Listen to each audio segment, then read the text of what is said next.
Hello दोस्तों, मैं हूं एडवोकेट ईशान, एक्सपर्ट वकील में आपका स्वागत है। दोस्तों, आज हम बात करेंगे कि अगर किसी व्यक्ति के ऊपर कोई पुलिस केस होता है तो उसका सरकारी नौकरी पर क्या असर हो सकता है। देखिए, हम इसे 5 पॉइंट में हम समझेंगे। पहला पॉइंट यह है कि अगर किसी सरकारी सेवक है और उसके ऊपर कोई केस होता है तो क्या हो सकता है। दूसरा कि अगर कोई अभ्यर्थी है, यानी कि कोई व्यक्ति जो सरकारी सेवा की तैयारी कर रहा है और अगर उसके ऊपर कोई केस होता है तो क्या हो सकता है। तीसरा, गिरफ्तारी होने पर या फिर गिरफ्तारी न होने पर क्या हो सकता है।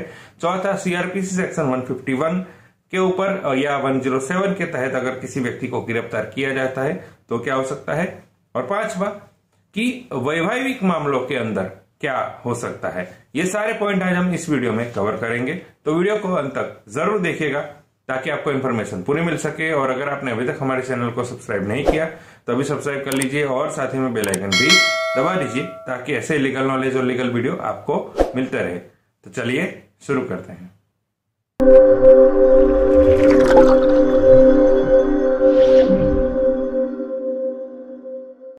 तो फ्रेंड्स, बात करते हैं सरकारी जो सेवक या फिर कोई अभ्यर्थी होता है जो सरकारी सेवा की तैयारी करता है, तो जैसे ही पुलिस केस का नाम पड़ता है वो भयभीत हो जाता है, क्योंकि उसे पता है कि अगर छोटा अगर कोई केस हो गया, पुलिस केस हो गया, तो उसे जब वो तैयारी कर रहा है तो उसे पुलिस वेरिफिकेशन नहीं मिलता है और उसे दिक्कत होती है और वो किसी भी सरकारी सेवा का जो सेवा नहीं दे सकता है और उसका जो सरकारी सेवा के लिए चयन नहीं होता है। यहाँ पर वेरिफिकेशन में उसे दिक्कत आती है।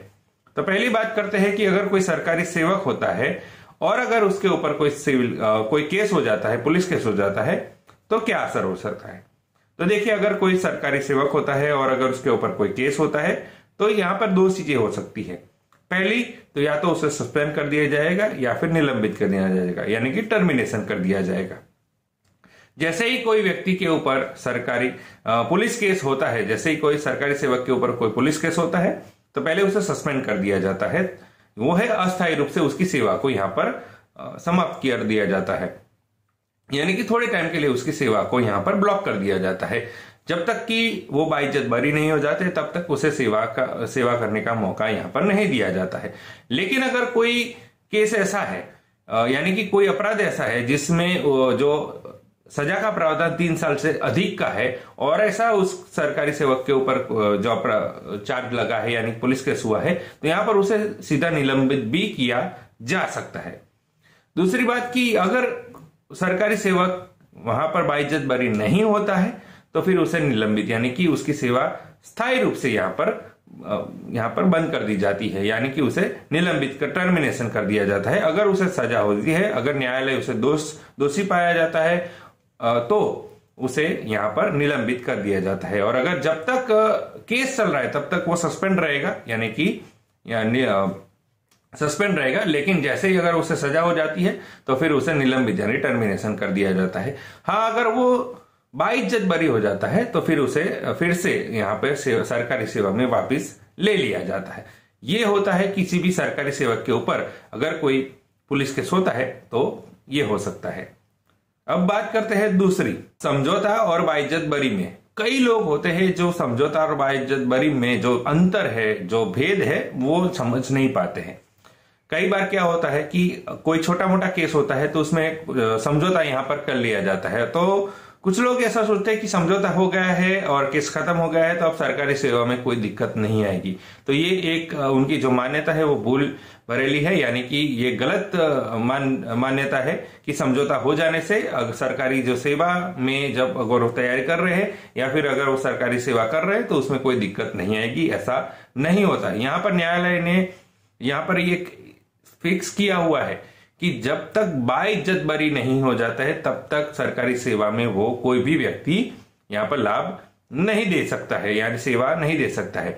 अगर कोई व्यक्ति समझौता कर लेता है तो यहाँ पर न्यायालय उसे दोष मुक्त करता है। यहाँ पर दोष मुक्त हुआ है, वो बाइज्जत बरी नहीं हुआ है। यानी कि अगर किसी केस में मारपीट का केस हो या कोई और केस हो जो छोटा मोटा हो, तो उसमें अगर आप समझौता कर लेंगे तो आप दोष मुक्त तो हो जाएंगे, केस भी खत्म हो जाएगा। लेकिन यहाँ पर आप सरकारी सेवा में आप यहाँ पर सिलेक्ट नहीं होंगे, आपको वेरिफिकेशन में पुलिस वेरिफिकेशन क्लियरेंस नहीं मिलेगा। अगर आप बाइज्जत बरी हो जाते हैं तभी आपको पुलिस वेरिफिकेशन में दिक्कत नहीं आएगी। तो ये बात ध्यान में रखनी है कि समझौता कर लेने से ये केस खत्म हो जाएगा, लेकिन इससे सरकारी सेवा में आप सेवा नहीं दे पाएंगे। अगर आप बाइज्जत बरी हो जाते हैं तभी आप सरकारी सेवा में सेवा दे पाएंगे। तीसरी बहुत ही महत्वपूर्ण बात है कि अगर कोई व्यक्ति जो सरकारी सेवा का तैयारी कर रहा है, अभ्यर्थी है, विद्यार्थी है, और अगर उसे सबसे पहले तो ये ध्यान रखना है कि किसी भी ऐसे मामले से दूर ही रहना है, चाहे छोटा हो, मारपीट का हो या कोई और हो, तो उसे इस झमेले से, इस मामले से हमेशा दूर रहना है। इसे किसी भी हालत में इस तरीके का जो है इन्वॉल्वमेंट नहीं लेना है।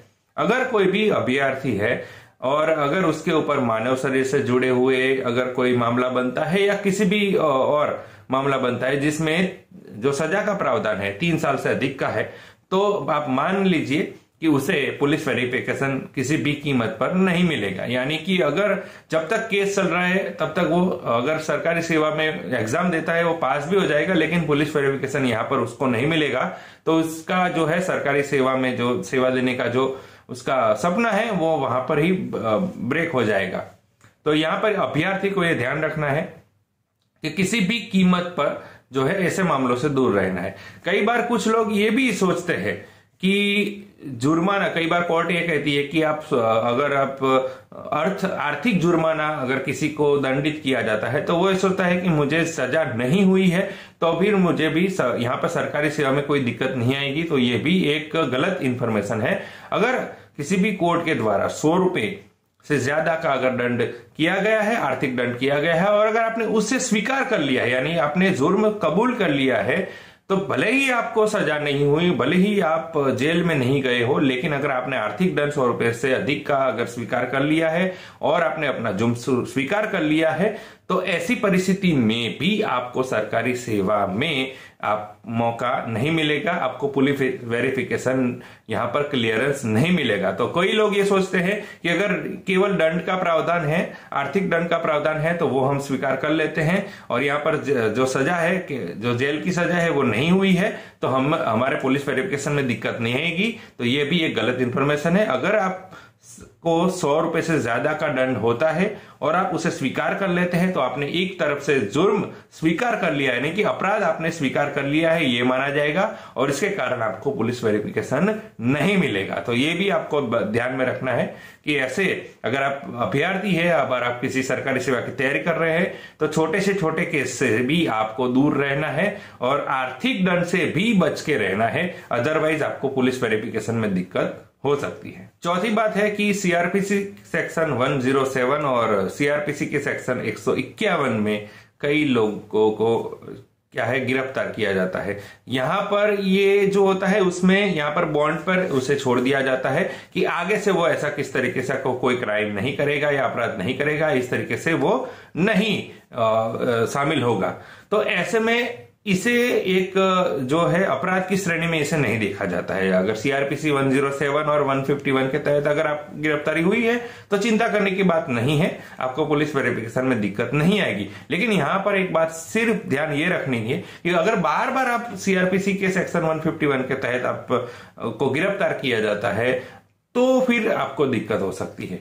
एक आध बार होता है तो ठीक है, वो कोई दिक्कत नहीं आएगी, लेकिन अगर बार बार ऐसा होता है तो फिर यहां पर आपको दिक्कत होगी कि वो अगर चाहे भले ही सीआरपीसी सेक्शन 151 के तहत आपको गिरफ्तार किया गया, तब भी आपको सरकारी जो जॉब है उसमें दिक्कत हो सकती है, पुलिस वेरिफिकेशन नहीं मिलेगा अगर ये चीज बार बार रिपीट होती है तो।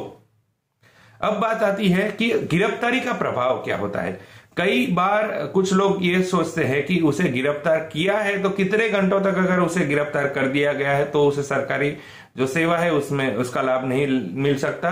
तो देखिए, अगर किसी व्यक्ति के ऊपर अपराध आरोप लगाया गया है और उसे पुलिस गिरफ्तार की गई है, पुलिस ने उसे गिरफ्तार किया है और अगर 48 घंटे से ज्यादा अगर उसे पुलिस हिरासत में रखा जाता है तो यहाँ पर उसकी जो है सरकारी सेवा में वो सेवा नहीं दे पाएगा। और अगर वो अभी भी वर्क कर रहा है सरकारी सेवा में तो उसे तुरंत ही यहाँ पर सस्पेंड कर दिया जाएगा, यानी कि उसे उसकी जो सरकारी सेवा से दूर कर दिया जाएगा।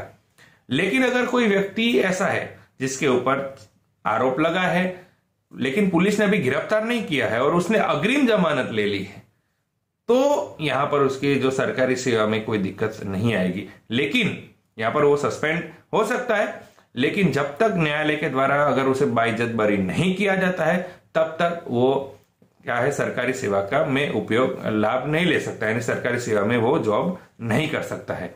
तो यहाँ पर ये बात ध्यान में रखने की है कि अगर गिरफ्तारी होती है तो 48 घंटे से ज्यादा अगर उसे गिरफ्तार कर लिया है पुलिस हिरासत में तो वो किसी भी तरीके से उसे पुलिस वेरिफिकेशन यहाँ पर नहीं मिलेगा, और अगर वो सेवा में चालू है तो तुरंत उसे सस्पेंड या निलंबित कर दिया जाएगा। अब सबसे एक और महत्वपूर्ण पॉइंट है कि वैवाहिक मामलों यानी कि जो मैट्रिमोनियल अगर जो केसेस है उसका जो है उसके जो पुलिस केस होते हैं उसका जो सरकारी सेवा पर या सरकारी नौकरी पर क्या असर हो सकता है। तो देखिए, जो सीआरपीसी सेक्शन 125 के तहत जो मेंटेनेंस का अगर किसी के व्यक्ति के ऊपर केस है तो ये सिविल नेचर का केस माना जाता है, और ऐसा अगर कोई केस है तो इसका जो है सरकारी सेवा पर कोई प्रभाव नहीं पड़ता है। तो यहाँ पर ये सिविल नेचर का माना जाता है। लेकिन अगर कोई व्यक्ति के ऊपर 498A का केस है या दहेज से रिलेटेड केस है या डोमेस्टिक का केस है या फिर मारपीट का केस है तो ये यह अपराध की श्रेणी में आता है, और ऐसा अगर है तो जब तक वो बाइज्जत बरी नहीं हो जाता है वो सरकारी सेवा का जो है वो उसे दिक्कत हो सकती है सरकारी सेवा में, और अगर वो वहां पर सरकारी सेवा में वर्क कर रहा है तो तुरंत उसे सस्पेंड या फिर निलंबित कर दिया जाएगा। लेकिन जब मेंटेनेंस का केस है तो वहां पर उसे दिक्कत नहीं होगी। और यानी आपको ये मान के चलना है किसी भी कीमत पर अगर आप समझौता करते हैं, किसी भी केस में समझौता करते हैं तो यहां पर आप दोष मुक्त हो जाएंगे। लेकिन इसका कतई ये मतलब नहीं है कि न्यायालय ने आपको बाइज्जत बरी कर दिया है। तो जब तक बाइज्जत बरी नहीं हो जाते हैं आप सरकारी सेवा में सरकारी नौकरी में आपको नहीं लिया जाएगा। जब यहाँ पर ये लोग ये सोचते हैं कि समझौता कर लेंगे और केस समझौते के कारण यहाँ पर खत्म हो जाता है तो उनका पुलिस वेरिफिकेशन में दिक्कत नहीं आएगी, ऐसा नहीं होगा। यहाँ पर स्पष्ट बात यह है कि आपको न्यायालय से बाइज्जत बरी ही होना है, अदरवाइज आपको सरकारी नौकरी नहीं मिलेगी। तो फ्रेंड्स, यहाँ पर हमने ये जाना कि चाहे कोई भी छोटा केस हो या बड़ा केस हो, अगर आप ऐसा सोचते हैं या किसी ने आपको ऐसी इंफॉर्मेशन दी है कि समझौता हो जाएगा तो पुलिस वेरिफिकेशन में दिक्कत नहीं आएगी, ऐसा नहीं है। आपको न्यायालय से बाइज्जत बरी होना है। अगर आप बाइज्जत बरी नहीं होते हैं तो सरकारी सेवा या सरकारी नौकरी में आपको वेरिफिकेशन में दिक्कत आएगी ही आएगी, और अगर आप बाइज्जत बरी होते हैं तभी आप सरकारी जो सेवा है या सरकारी नौकरी में आपको कोई दिक्कत नहीं आएगी। तो ये थी इन्फॉर्मेशन। दोस्तों, कैसी लगी इन्फॉर्मेशन जरूर बताइएगा। दोस्तों, आपको अगर ये वीडियो अच्छा लगा है तो इसे लाइक कीजिए, शेयर कीजिए। कोई सवाल हो तो आप कमेंट कर सकते हैं। दोस्तों, अगर आपको अभी तक हमारे चैनल को सब्सक्राइब नहीं किया तो अभी सब्सक्राइब कर लीजिए और साथ ही में बेल आइकन भी दबा दीजिए ताकि ऐसे लीगल नॉलेज और लीगल वीडियो आपको मिलते रहें। इसके साथ ही आप हमें हमारे social media platform Facebook, Twitter, Instagram और लिंक्डइन पर भी फॉलो कर सकते हैं। और इस वीडियो को पूरा देखने के लिए धन्यवाद।